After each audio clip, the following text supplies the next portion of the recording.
Do you ever look back at your old photos and wonder how you missed some of the editing issues that jump out at you now? I still do, and I'm okay with it because when you stop learning, you stop improving. But there were 3 big contrast mistakes that used to make my edits look amateurish until I eventually discovered how to fix them. So in this video, I'm showing you what these contrast mistakes are and how they negatively affect the quality of your edits. And I'll show you how to fix these mistakes or avoid them in the first place. Now, the reason that I've grouped all 3 of them together in this one video is that I solved them one by one over a period of years. Only when I fixed the first was I actually ready to even see the next. It was kind of like I was walking down a dark corridor with one exit at the end, but it was locked. Eventually, I picked that lock, opened the door, turned a corner, only to be faced with another locked door. And then it was pick that lock, and then on to the next door. So no matter which door you might be stuck behind right now, by the end of this short video, you'll have the master key to open all 3 and breeze right through. So let me show you how the first contrast problem shows up in your images so that you know how to spot it. Now, this is a prime example of the kind of image it can crop up in, although I've slightly exaggerated the issue for purpose of demonstration. I used to spend ages making the sunset colors rich and vibrant, and when I was working on it in a dark room, as in with the blinds closed, not literally in the dark room, at full screen, it looks pretty good. But what I wouldn't realize at the time is that the result is actually underexposed until maybe I'd upload it on Facebook and Flickr and suddenly it would look dark and muddy. But the trick I discovered for spotting this and then fixing it is with a simple levels adjustment. Because when you add a levels adjustment layer, you can see the histogram inside its properties panel, and you can see how the image data is kind of bunched up on the left hand side in this example. And over here there's virtually nothing in the top 15 to 20% of the histogram. Now, in one way, this could be seen as a general exposure problem, but I personally see it as a contrast problem, because if we were to just increase the exposure of the whole image, then the shadows would get lighter as well. But by moving the white point here in the levels adjustment this way, we're actually stretching out the image data across the entire histogram, which increases the objective amount of contrast. So we're not just making the whole scene brighter. Now, if you go too far, then you'll end up overexposing the very, very brightest pixels.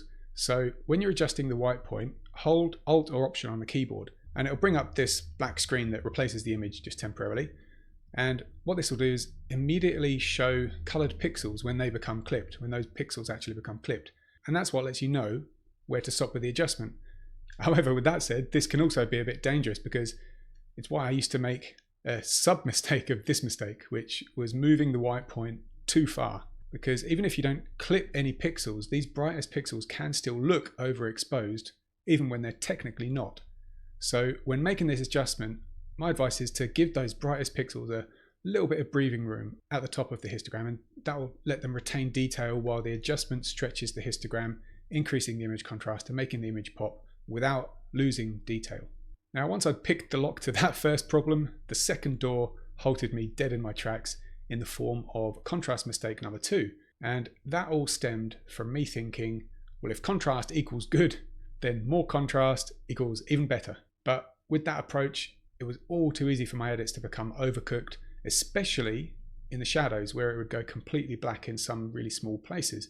And that was until I discovered luminosity masking, which gives you the power to adjust different areas of an image separately based on how bright they started out. Which means for this image, with these dark blown out shadows, you instead end up with a more natural but still popping result like this. Now, I've got loads of other videos on my channel that show you how to do luminosity masking, and I'll leave a link in the description to a little playlist if you want to check those out. I'll also leave a link to the free luminosity masking plugin I made, which makes the whole process a lot easier to do too. But the ability to accurately and precisely select and adjust specific tonal ranges was the key to opening door number 2 in the contrast corridor.